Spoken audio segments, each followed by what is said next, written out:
Hello, everyone. Hello, everyone. I'm Julie Sutter, IAEE's Executive Director, and I am pleased to welcome you to today's webinar, Problematic Impacts of the Energy Transition and the Shifting Global Economic Landscape. We are grateful to Diana Furchtgott-Roth and Isabella Ruble for preparing this timely discussion today. Before we get started, I would like to invite non-members to join IAEE. Membership provides many benefits to energy economists, including access to publications, conferences, and student programs. We're proud to announce other webinars on the topic of energy transition. Dr. Dean Foreman will be presenting Navigating Growth and Challenges in 2025 and Beyond. That's scheduled for March 5th.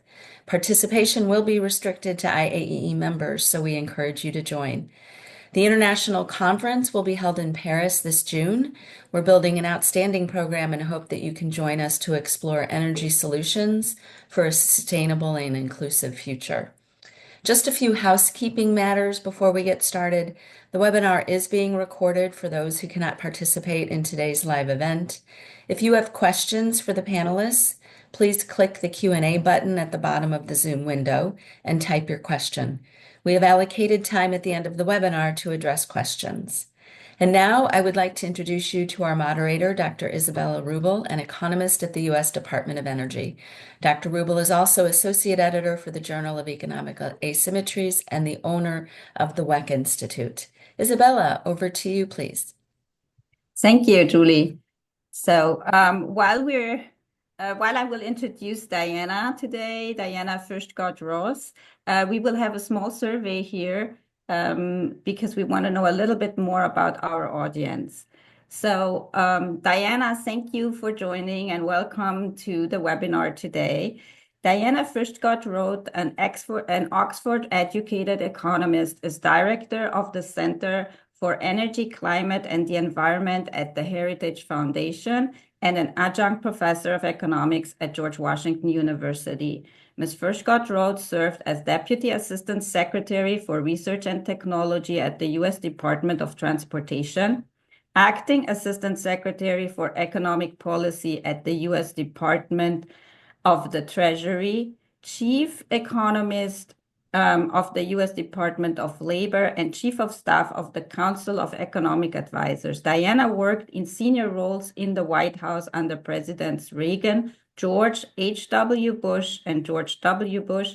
She's the author or co-author of 6 books, most recently United States, Income, Wealth, Consumption, and Inequality. Her articles have been published in Forbes, The Wall Street Journal, The Washington Post, National Review, and The New York Times, among others. She's a frequent guest on TV and radio shows. Welcome, Diana. Thank you very much. It's great to be with you, and thank you so much for inviting me today to talk about this very important topic. All of us use energy every day, and there's nothing more important to make the economy grow.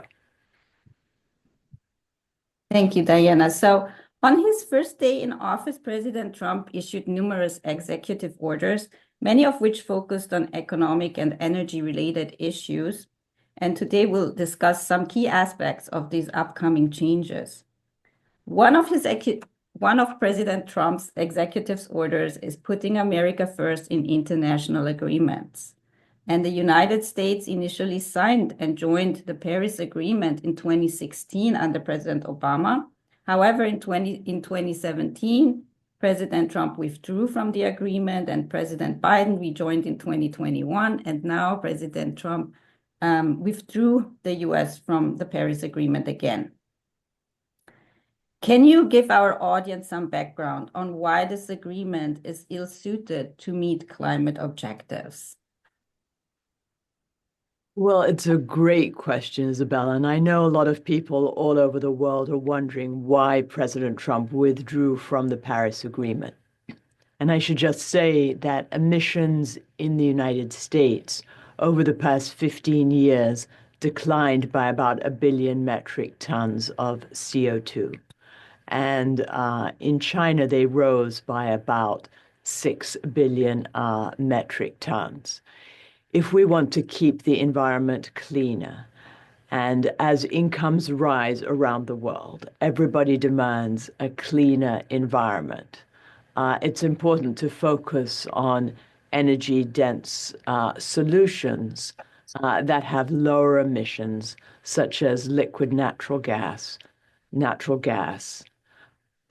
clean coal, nuclear power. And this is what President Trump hopes to focus on in terms of producing more energy. And he doesn't think that the Paris Agreement, is something that the United States needs to be bound by, or that it helps to have cleaner air. One of the largest emitters in the world is China. China's building one or two coal-fired power plants a week. And a couple of years ago, when climate envoy John Kerry was visiting, China said that it would no longer abide by the Paris Agreement. It would peak its emissions on its own timetable rather than a Western timetable. So, with Africa, Latin America, Asia increasing their emissions, it's unilateral disarmament for the United States and Europe to keep to these net zero targets. And that's a major reason that President Trump withdrew from the Paris Agreement, as he had done 4 years ago. Yes, the Paris Agreement has also no enforcement mechanism. China, by the way, yes, as you mentioned, left the Paris Agreement in 2023 already. So, and the Paris Agreement has no enforcement mechanism, meaning that there are no repercussions for countries failing to meet the emissions targets, yet nations who entered the agreement submitted a so-called national determined contribution. From an economic perspective, how does this adversely affect US consumers and businesses to have these, US-based goals, for example, under the Paris Agreement?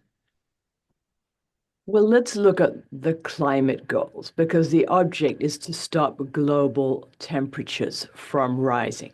But if the United States stopped using all fossil fuels today, government models show this would only make a difference of 2/10 of 1 degree centigrade by the year 2100. If Europe stopped using all fossil fuels today, it would make a difference of 1/10 of 1 degree centigrade by the year 2100. So these do not matter very much in terms of how it is going to affect global temperatures in the year 2100, because other areas outside Western Europe and the United States are increasing their emissions. So in terms of the benefits are very small. And you asked about the costs. It's billions of dollars, hundreds of billions of dollars in costs to these economies. Let's just look at Germany, where Volkswagen has closed 3 plants that make internal combustion engine cars. The net zero goals are driving economies towards electrification, electric vehicles. And this means that their own domestic workers are displaced or put out of work because BYD, the Chinese automaker, Build Your Dreams, is now the largest global vehicle exporter. And China subsidizes labor, capital, and energy. It has lower costs for all these things. It doesn't spend the amounts that Western Europe and the United States spend on healthcare and pensions and security programs for its citizens in terms of health benefits, food stamps, housing allowances. Instead, it spends money on subsidizing domestic industries. So the net zero goals are more easily accomplished by using inexpensive Chinese components and Chinese electric vehicles, which causes immense economic damage. It means that Western Europe and potentially the United States, if the United States were to go along, are hollowed out from an industrial point of view. Growth is very slow, and the growth goes offshore. In terms of producing energy, if you use wind and solar, And by the way, seven out of the largest solar panel manufacturers and seven out of the largest uh, uh, 10, 10 largest wind turbine manufacturers are in China. If you use that, that raises the costs of electricity. We have a very nice paper on the Heritage Foundation website by Kevin Diaratna and Mario Loyola, showing how electricity prices are soaring in those states that are requiring renewables. In other words, making attempts to go along with the net zero targets. The top 10 states in terms of electricity prices all have renewable portfolio standards. In other words, they have targets for the amount of their electricity to be made by wind and solar, with one exception. That one exception is Alaska, which has high prices for other reasons. And Alaska does not have renewable portfolio standards. The 10 least expensive states in terms of electricity prices have no targets for renewables. And by the way, no regional transmission operators, which themselves have a lot of renewables. So the lowest price in terms of electricity prices is 11 cents per kilowatt hour in Utah and Louisiana. The most expensive in the lower 48 is California at 32 cents an hour. Then there's Hawaii at 42 cents an hour. So it's very clear that more renewables lead to higher electricity prices. And the reason is very simple. If, Isabella, I told you, I'm going to give you a car, I'm going to give you a car, but you can only drive it during the day. If you want to drive at night, you need a different car. And you'd say, well, Diana, I mean, I want to use my car at night. Why can't I use my car at night? And I'd say, Isabella, I'm sorry. This is your car. You can only use it during the day, but here's another one for night. And you'd say, but I have to run two cars. That's two sets of insurance. I have to get my oil changed twice instead of once. I have to have two sets of vehicle emissions. I'd say, well, that's what we have to do to preserve the environment. It's the same with wind and solar. They can only operate at certain times of day. So you have to have backup. And the backup is usually natural gas, because that's a natural gas peaker plant can go on and off easily. So you have your natural gas peaker plant, you have your wind and solar, and you in essence have two systems. It's as though you, Isabella, had two cars, but it's less expensive to have the natural gas going continuously than it is to have it cycling on and off with wind and solar, because taxpayers are paying for two systems. They're paying for the subsidies on the wind and solar.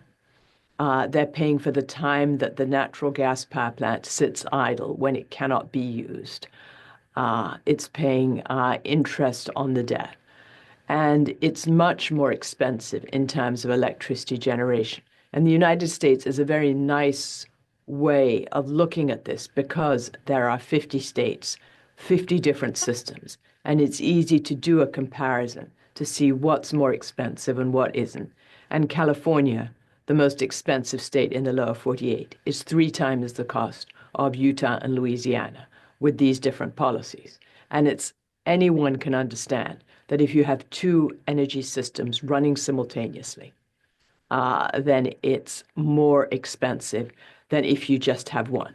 And if we were to say there is immense climate benefits, we're making the air clean, I mean, that would be one thing. But if we stopped using all fossil fuels, as I mentioned, it's only 0.2 of 1 degree centigrade in the year 2100. So it makes no difference to the climate. It's massive costs imposed on taxpayers. And that's one reason why you see right now manufacturing going out of high electricity areas, high-priced electricity areas, into lower-priced electricity areas. You touched on a lot of topics here. I see so many points to discuss of everything that you mentioned. So I will start with the smallest one and easiest one at first, which is, when we look at the world as a whole, right? The electricity isn't produced on average as cleanly as in the US. So if we have, an EV, it doesn't necessarily imply that less emissions are happening when you drive an EV because it depends on the source of the electricity, right? If you run a Right. coal-powered plant to produce electricity and then use EVs, it's very different than if you have a natural gas-powered plant, for example, right? And then you Right. touched, I'd like to ask you also about the national security issues. When we look at, the number one producer of EVs in the world is China. I think they have something like 66% of the share worldwide. Um, and I read that, all the information, that is collected in the EV through, something like Alexa, I mean, all the gadgets that are in there, plus the GPS, everything that is available there, and that, for example, a German consumer uses, is collected in a Chinese data center, in the case of a Chinese EV. So does that pose another threat to national security? I mean, I would what is argue, your I would argue that view it on this? does. The structure of Chinese industry means that the Chinese Communist Party has a stake in all major Chinese companies. So the Chinese Communist Party has a stake in BYD, in the other auto companies. And that means that when the data is collected by these companies, it is also owned by the Chinese Communist Party. So when you drive a GM car, for example, your data does go to GM, but the United States government does not necessarily own that data. In fact, as far as I know, the US government does not own those data. But it's very clear that the Chinese Communist Party does get the data from these cars collected by BYD and the other Chinese automakers, and it can access it. That's just one part of the national security problem, though. Imagine if the West were to get into a conflict with China over Taiwan or something like that. It's possible for BYD to spoof or hack these cars. You can disable them from remote. You can spoof their navigation system. So you might think if you're driving towards the Mississippi River from Maryland to California, you're actually driving from Maryland up to Canada, for example. Oh So my it's God. impossible to it's possible to interfere with the navigation system, with the braking system. It's possible to disable the car from remote. And we know this because if you have OnStar, which is General Motors system, it advertises. It says if your car is stolen, tell us and we will disable it from remote. So if GM can do it, I'm sure that BYD can do it. And this is not something that we want to have happen, nor is it desirable. I'm all in favor of anyone who wants an electric vehicle to own an electric vehicle. I don't see why they have to be subsidized, but I'm all in favor of people being able to choose the cars that they want. And right now, about 8% of sales in the United States are electric. Under the regulations put forward by EPA and DOT under President Biden, this share would have to rise to about 70% of cars sold being plug-in hybrid or battery electric by 2032 in order to fulfill the tailpipe rules and the CAFE standards put out by EPA and the Transportation Department, put out by those two departments. And this isn't something that many Americans find convenient. So it is convenient if you want to make trips around town and if you have a driveway or a garage where you can plug your car in. But if you have an apartment, overnight charging is very difficult. And if you have to go around for long trips, either out of town or in town, and you cannot afford the time to charge your vehicle for 1 or 2 hours in the middle of the day, you have real problems. So if you think about a landscaper who puts a lot of equipment in the back of a pickup truck and then goes house to house, it's very difficult to find 2 hours to recharge the vehicle in the middle of the day. If you think about farmers who use farm equipment, tractors, pickup trucks, very difficult for them to stop in the middle of the day. If you think about Americans who live in apartment buildings, who do not have indoor parking. Again, it's very difficult. So in an EV world, the haves are going to be the people who have garages to recharge their cars overnight. The have-nots are going to be those who have to rely on public parking, either at grocery stores, Walmarts, cables that go from lamp posts to the vehicle. And this is not inexpensive. In some places, electric charging costs more than gasoline costs. So it's something that's a matter of individual choice. And I think that the government should let us choose what car we buy. And also, as someone who cooks frequently, I like my natural gas stove. I want to be able to continue with my natural gas stove. We should be allowed to choose our stove, our car, our water heater, our boiler.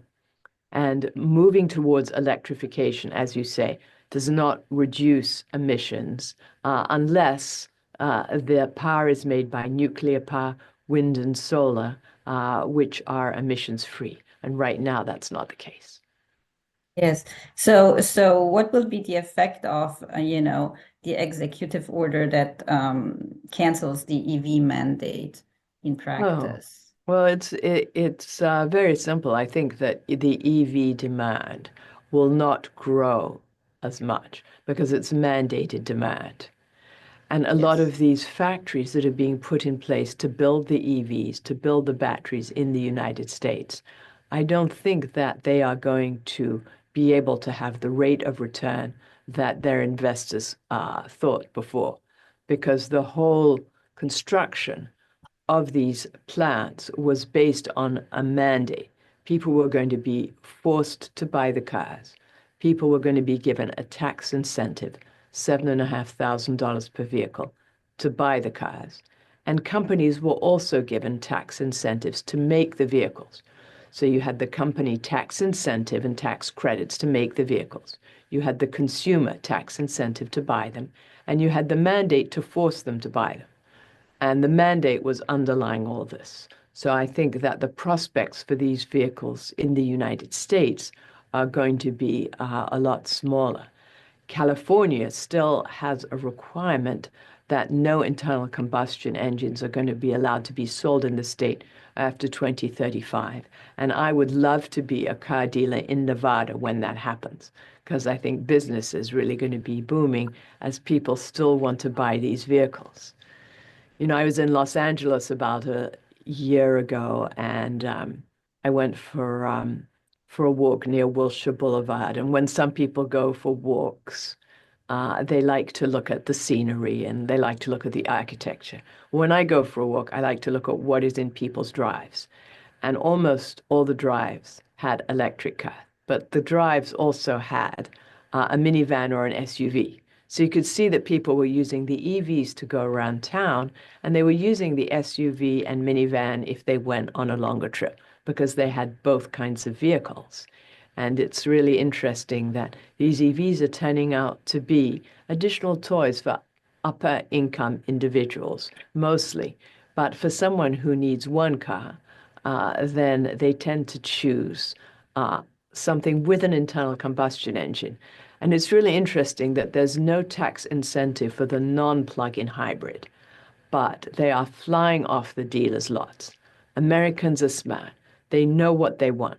And these non-plug-in hybrids mean that you can have miles per gallon of maybe 50, 60 miles per gallon without ever having to plug in your vehicle because the battery is charged through the operation of the braking system and the engine.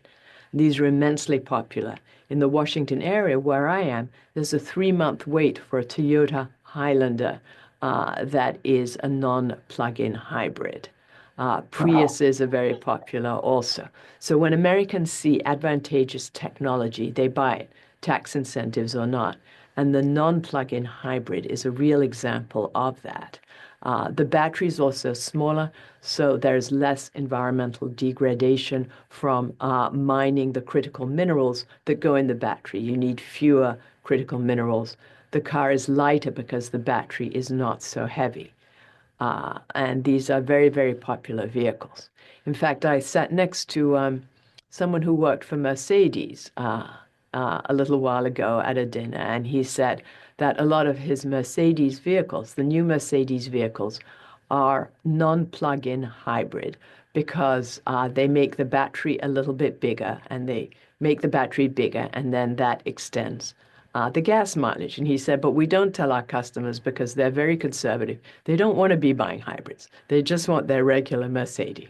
So we don't mention the bigger battery, but this does add to the fuel efficiency. That's very interesting. And you mentioned something there, that's very interesting and very positive. So I guess the EV mandate, I mean the abolition, I would say, of the EV mandate will bring taxpayers a lot of savings there. And the thing that you mentioned is also when you walk through this neighborhood and people had two different kind of cars, which and you mentioned the EV incentive, the subsidy of $7,500 for people to buy an EV. When you look at EVs on average, I guess they're about $10,000 more expensive than a gasoline powered car, right? And Well, so some of this, them are more. Some of them are $25,000 more expensive. If you look at, for example, the Ford Lightning pickup truck versus the Ford F-150, which is the best-selling car in the United States, it's about 25,000 more, and it doesn't tow as much. It doesn't yeah, have as much I meant power to tow. on average. I don't know if the number is true, but on Yeah. average, that's what I read. So this tax incentive actually favors higher income households because lower income households will not even consider a vehicle that is that much more expensive, right? They will go for something, way cheaper probably. So it's again taxpayer money that is redistributed and really not really to people who really need it, right? They could probably buy the EV without the subsidy, I guess, right?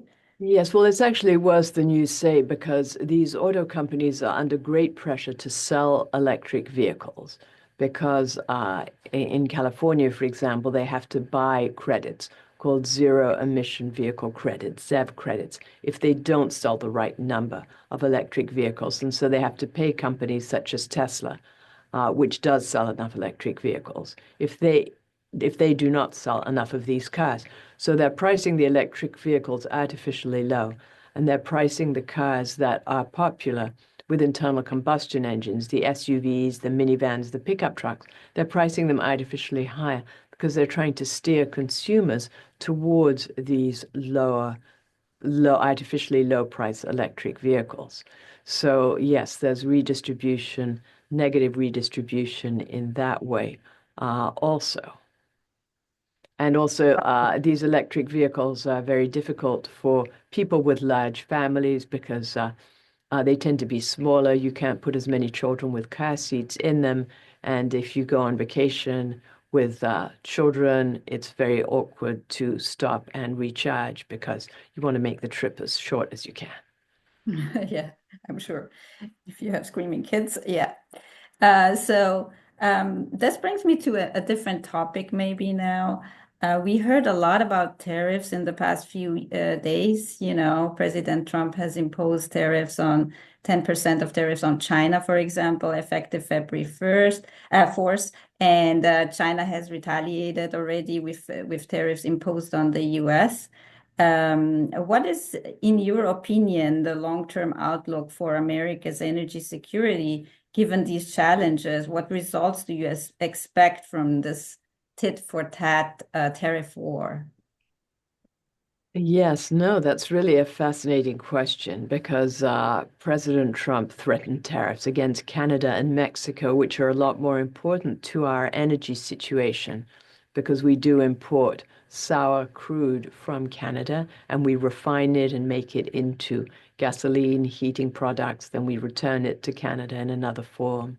But what he wanted was he's using tariffs as a threat to change behavior of the countries. So when Mexico and Canada said they were going to provide more border security, then he postponed those tariffs for a month. And Mhm. Mexico said it would put 10,000 soldiers along the border to stop illegal immigrants and fentanyl from coming in. President Trump's very concerned about the flood of Chinese-made fentanyl that's coming into the United States and causing many, many deaths among young people. So one priority is to stop that, and it's coming in through Mexico. So the tariffs on China, I don't think are going to have an effect on American energy security. They might raise prices a small amount in some areas.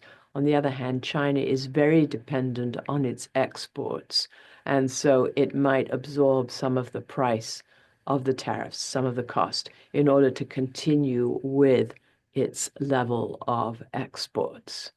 But tariffs under President Trump I think are being used as a negotiating tool as well as trade policy. And President Trump has there's different ways he can impose these tariffs. There's different sections of the code having to do with economic security and national security. And I think that he sees this as a way to make deals with different countries. America's Coming security, of course, to answer your question, we are dependent on our own oil and natural gas. President Trump calls it the liquid gold under our feet, just as the executive order by President Biden on his day one put a lot of areas off limits to oil and natural gas development. President Biden put a lot of Alaska off limits. He expanded the national monuments to put other areas off limits to oil and natural gas development. President Trump, on his first day in office, just rolled back President Biden's executive orders from his first day. So you see it in terms of a boomerang. One president has a war on fossil fuels. The next president wants to encourage fossil fuels and take away the tax incentives for wind and solar. So elections have consequences, and now we are in a pro-oil and natural gas development phase in the United States. Yeah, this is something very fascinating to me, originally coming from Europe, because I believe that companies have a longer time horizon to plan, and changing the policy, every 4 years must be very tough for, those energy companies. So, on a related issue, in your report from 2024, you mentioned how the forced energy transition and the reliance on China will harm the U.S. You tackle a great number of issues in this report, such as China's dominance in the EVs, which we addressed partly already, the batteries and the critical materials. And you also talk about market manipulation by China. Can you expand on one or two of these points and let our audience know your thoughts of how these issues influence energy policy? And do you see any risk in terms of the U.S. dependence on critical minerals, sorry, from China?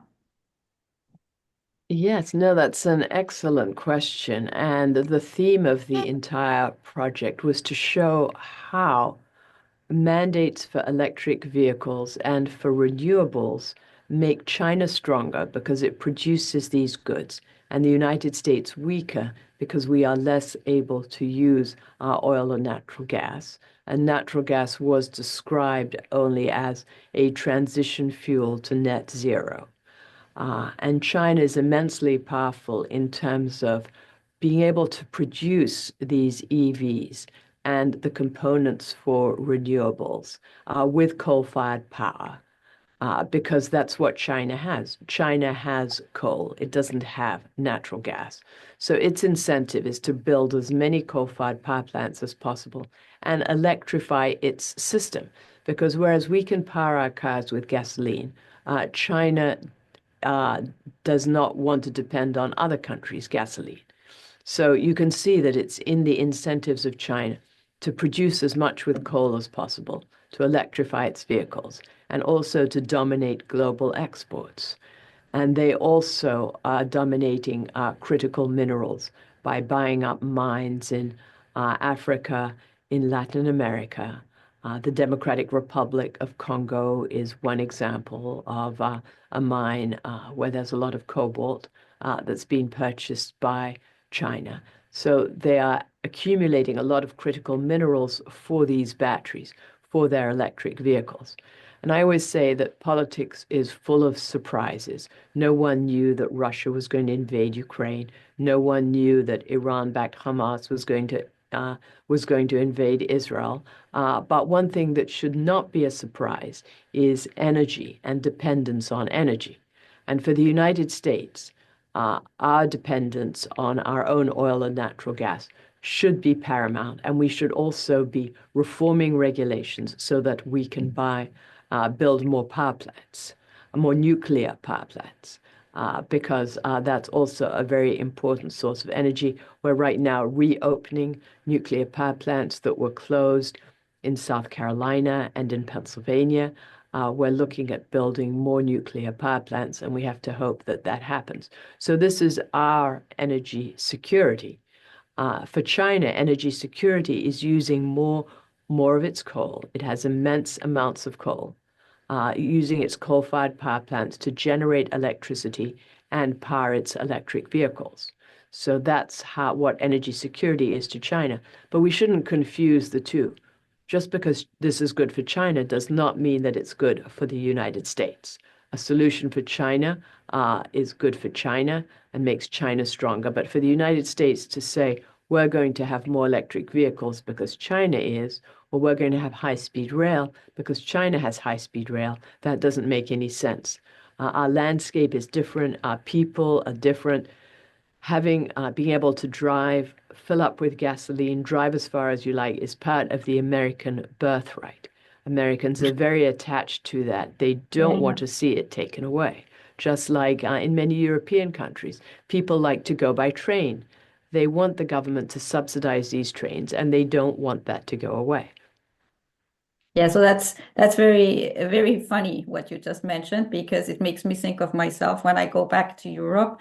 Everybody calls me, you're a real American now, because I go everywhere with my car. Uh-huh. So, but on the important issue that you just mentioned, tying into what you just said, the North American Electric Reliability Corporation, in its latest report, highlights increasing risks to electricity grid reliability in the next 10 years.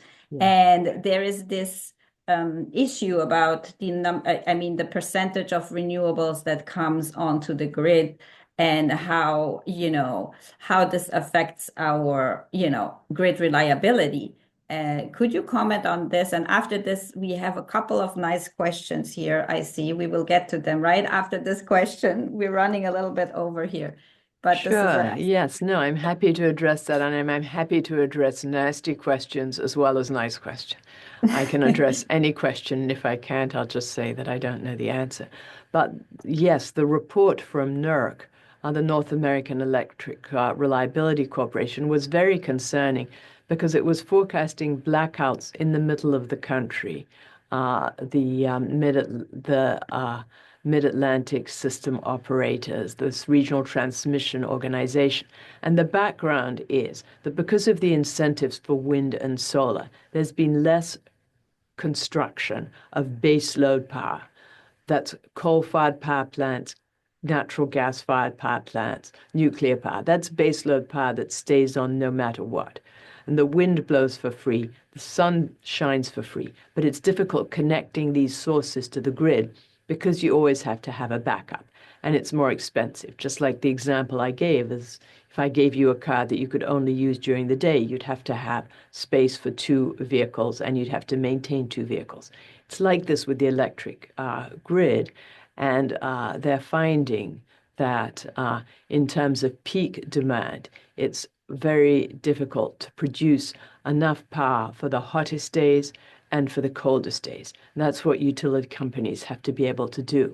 And because of the tax incentives for wind and solar, it has meant that the price is higher comparatively for the baseload power. And if you look at something called the interconnection queue, which is requests to build different kinds of power plants, you see that there are no new natural gas power plants or coal-fired power plants in this interconnection queue.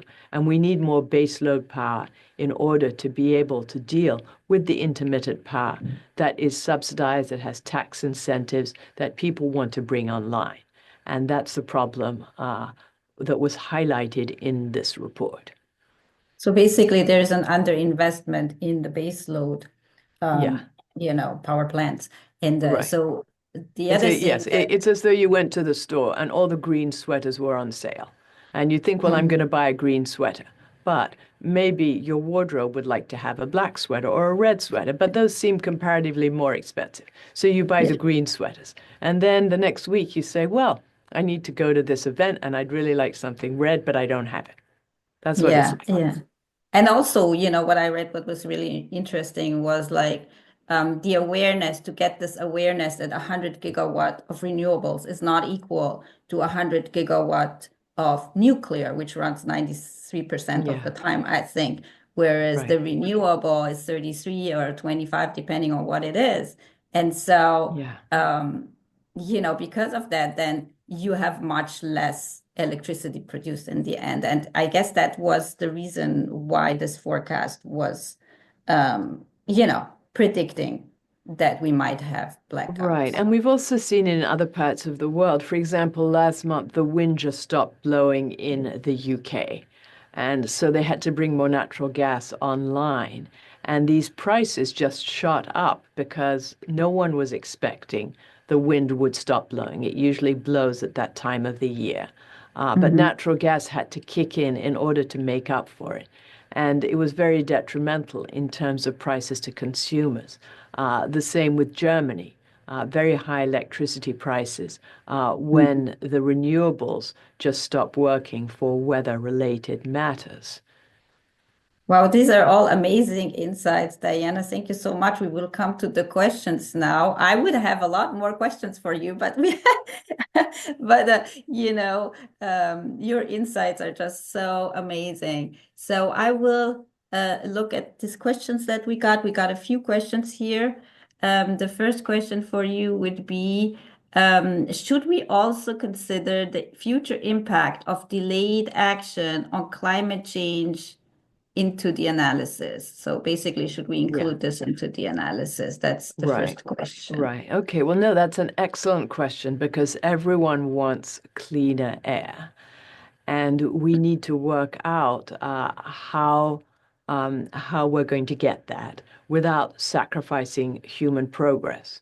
And there is a concept called the social cost of carbon, where people look at the adverse effects of carbon and put that into the analysis.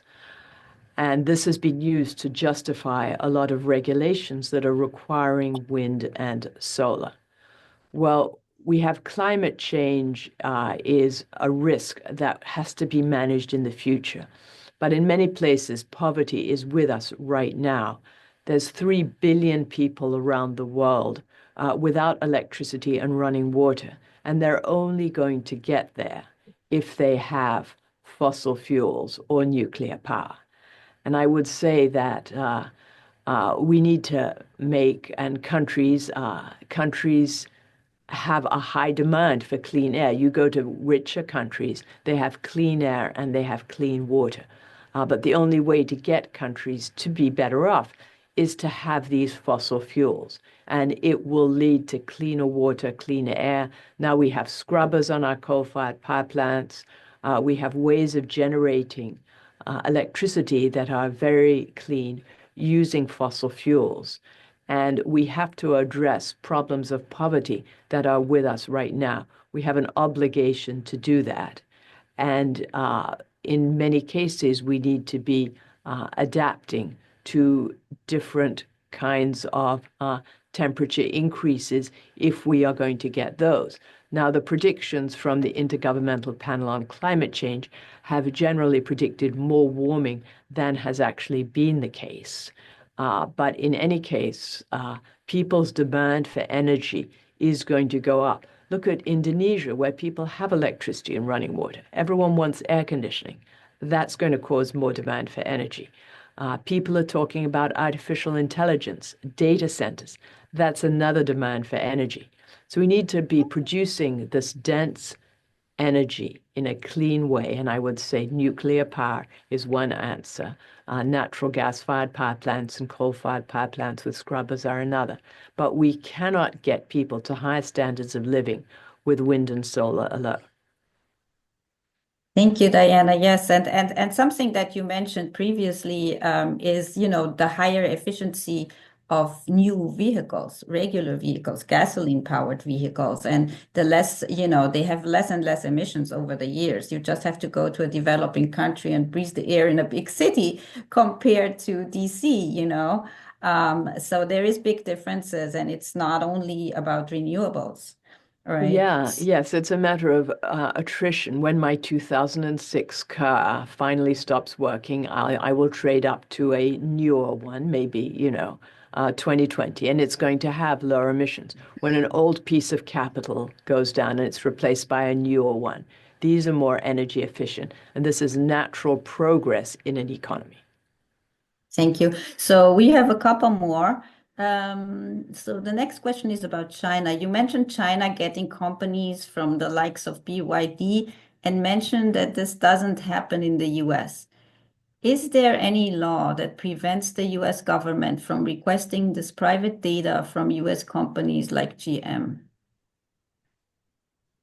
Yeah, I think under if there's national security Oh, considerations, sorry. then Yeah, no, if go there's ahead. national security considerations, I believe that the federal government is permitted to ask for it, but there have been cases where the government has asked telecom companies such as Apple and Google for information about their subscribers, and they have not given it to them, and they have not had to give it to them. So there's much greater walls in the United States to ensure privacy, especially the fact that the federal government does not own these auto companies, whereas the Chinese Communist Party has a stake in every major Chinese company. That's one reason Actually, why yeah. American companies, by the way, are not able to go to China and own 100% of a company. A Chinese company can own 100% of an American company, but not vice versa. American companies cannot raise money on the Chinese stock exchanges. Chinese companies can raise money on American stock exchanges. Mm. Our social media is not permitted in China. Chinese social media is permitted here. So there's no reciprocity. Very different Yes. systems. And actually, the attendee wrote that he meant China getting data from companies like BYD, China or the Yes, so China, US. the Chinese Communist Party does own the data generated by BYD from the car. So if you drive a BYD car and there's a car called a Seagull that's going to be on sale for 12,000 euros, which is about $13,000 in Europe this year, those data are going to be owned by BYD. Since the Chinese Communist Party has a stake in BYD, then the Chinese Communist Party will be able to access those data. And if you have a car that goes near, for example, a particular plant or a farm or some sensitive area, that data could also be transmitted to the Chinese Communist Party. And it's just a feature of the way that Chinese industry is set up, which is not set up the same way in the West. It's like So a then big we, family. It's like a big family, basically, yes, yes. with the Chinese Thank Communist you. Party as the head. So we have another question about nuclear. Is new nuclear competitive compared to renewables, considering high cost of capital? Yeah, that's an excellent question. In fact, nuclear is so important that I have one member of my team called Jack Spencer, who's working full-time on nuclear, and his book, Nuclear Revolution, has just been published last November by Optima Press International. And I would recommend him as a speaker if you're interested in nuclear power. But he says that we need regulatory reform to make nuclear power competitive. And imagine, let's take Apple, that Apple had to have regulatory approval for every iPhone that it brought out. Every time it brought out iPhone 10, 11, 12, 13, 14, 15, 16, it had to go to the Federal Communications Commission and have approval. Well, there would be a lot fewer new iPhones. And it's the same with nuclear power plants. The regulatory regulatory burdens that you have to jump through, the hoops you have to jump through to actually get approval to build a nuclear power plant are very complicated. And he's suggesting that these be simplified, that there be performance standards, that states have more control over it, and that and that it be much easier from a regulatory standpoint to build a nuclear power plant, and that would reduce the cost. But right now, it is very expensive. He says he doesn't know if it is going to be competitive in the United States with the current regulatory structure, which badly needs to be changed. Yes, and I believe other countries are already starting to use new generation nuclear power plants, small ones, right? Small modular Small reactors. I modular think reactors. Russia and so yeah, the book is excellent. I really recommend Jack Spencer's book. I have it, and it's really it brings a lot of insights for anybody interested in nuclear. It's a must-have. We have another question from Sake, and it's which one is more important, to have a higher standard of living or to have an inhabitable Earth? Should not we prioritize inhabitable Earth than higher standard of living? I think you kind of answered that question before in terms Well, of, I would I say don't know. that Yeah. yes, I would say even in the worst scenario projection by the Intergovernmental Panel on Climate Change, the Earth is not going to be uninhabitable. There are things that we can do to adapt. And I think that poverty is a problem that is with us right now. There are health effects of not having electricity and running water. And these health effects, not be able to wash, not be able to have light, not be able to have a dialysis machine if you have diabetes. Just having running water adds incredibly to health, and that the positive health effects of having electricity and running water uh, would definitely swamp the small risk of warming of the planet in future years. We've published a series of papers by different climate scientists showing that actually more people die in the cold than the warm. This is available on government websites. There's a Deaths are higher in the winter than in the summer. Agriculture does better when it is slightly warmer. And a lot of the projections of warming, or a lot of the temperature warming, has been a reflection of urban heat islands where there are thermometers in cities. And if you measure global warming with thermometers in rural areas, it's warming, but it's warming less. Yeah, so I just want to add one small point here. Having lived myself in developing countries, I know what it means not to have electricity. Not to have electricity Terrible. means that kids cannot study at night, that you cannot have food in your refrigerator. It didn't happen to Yeah. me, but we are privileged. Right, And right, when you right, observe exactly. this, Yes. I Yes, mean, you can, lack of refrigeration. It's a major problem for small businesses. Look at South Africa, a fairly advanced, very advanced country in Africa, but until recently, it had what's called load shedding. You were told at the beginning of the day that for several hours you would not have power. So that means if you're a small businessman, you're selling frozen chicken, you're selling ice cream, all of a sudden you have to have a fire sale because you don't have refrigeration. Your produce is going to go bad. So it's extremely detrimental for food security. Energy security is food security. Ah, and yes, and if, yeah, sorry.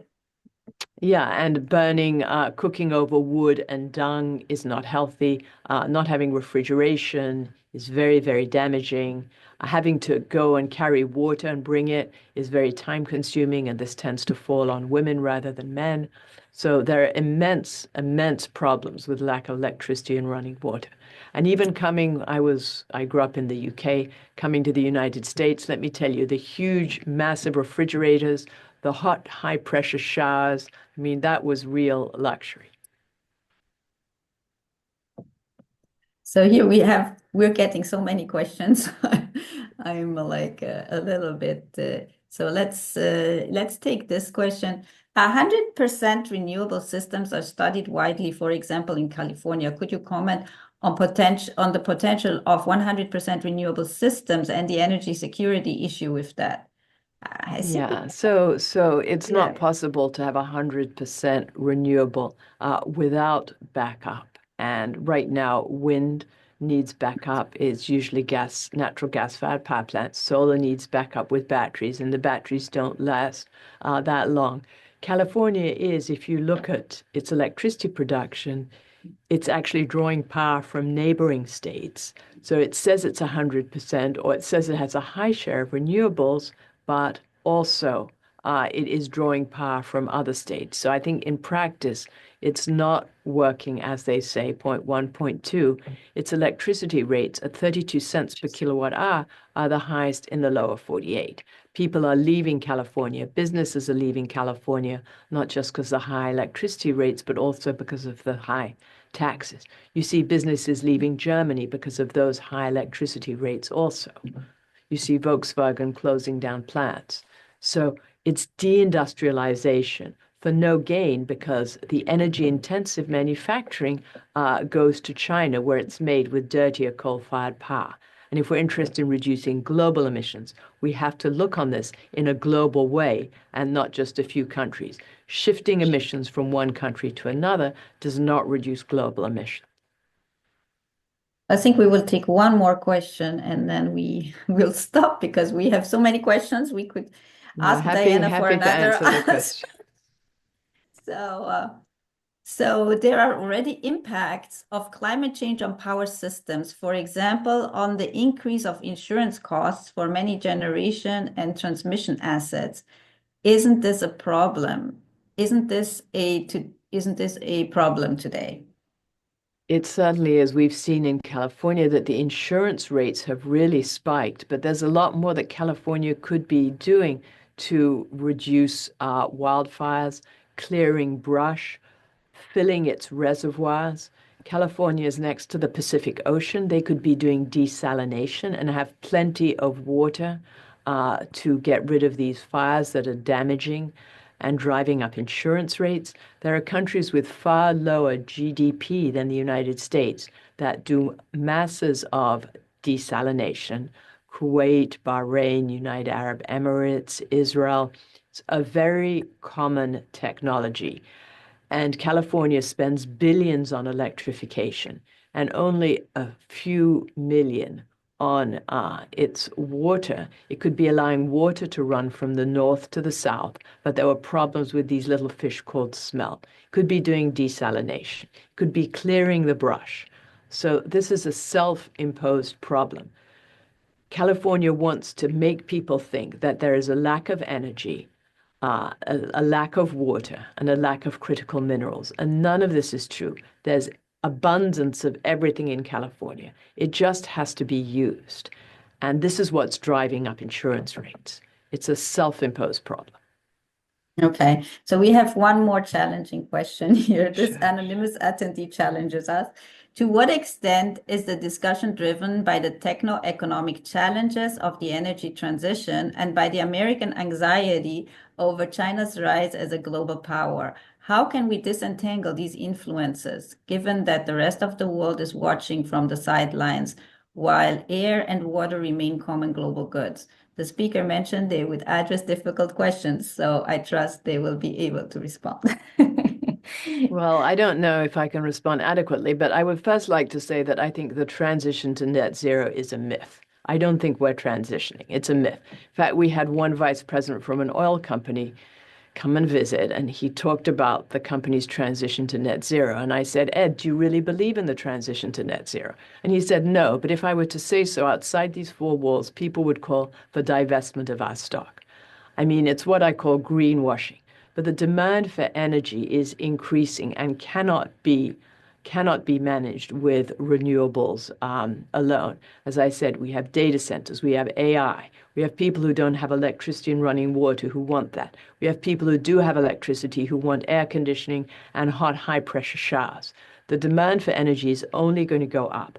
And that's why, as we're concerned about climate, we need to make sure that we're exporting more natural gas and more technology for nuclear power so that we can have clean air at the same time as having the energy that we need.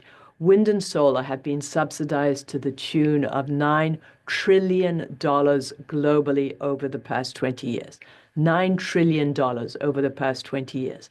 They still cannot stand on their own.